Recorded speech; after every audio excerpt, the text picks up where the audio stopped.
बड'फानो बर'नि बिफा जारिमिनारि बर'नि आंगो। खुलुमबाय।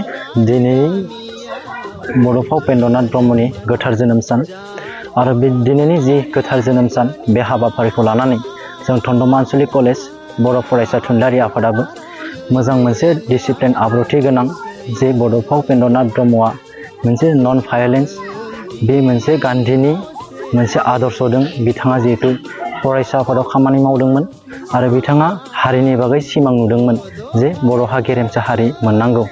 बेखौ लानानै जों दिनै फरायसा बिथांमोनाबो लैहोर लैहोरजों गोबां मोनसे बिफां गायनायनिफ्राय लानानै मुंख्लंखौ गोसोखांनायनिफ्राय लानानै आरो बड'फा उपेन्द्रनाथ ब्रह्मनि जि मुसुखायाव बिबार बावनानै बिथांखौ गोसोखांनानै जों अरायबो मोनसे दिनैनि जि गोथार जोनोम सान बेखौ जों फालिदों। गमामायैनो जोबोद गोजोननाय मोनदों। दिनै थन्दमा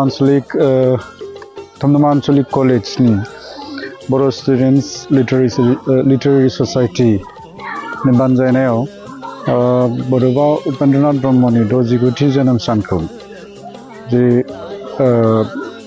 फरायसा सान हिसाबै बिथांमोना आसाम सरकारनि मोनसे डिक्लेरेसन मर्मे दिनै बेयाव गासैबो फरायसाफ्रा ज' जालायनानै फालिदों।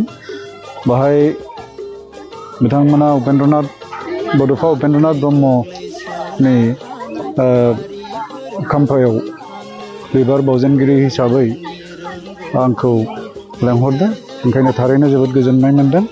दिनै गासै बर' फरायसाफोरजों लोगोसे बाहाय बर' स्टुडेन्ट लिटारेरि ससाइटिनि आफादगिरि नेहाथारि गासै आरो सोद्रोमाफोर आरो फोरोंगिरि बिथांमोनाबो क'अपारेट खालामदों। गमामायैनो गोजोनथाव बाथ्रा।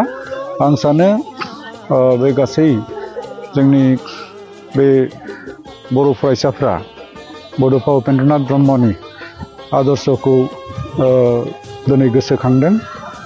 बे हिसाबै बिथांनि आदर्शजों गासैबो आवगायलांगोन आं बेखौनो मिजिंथियो।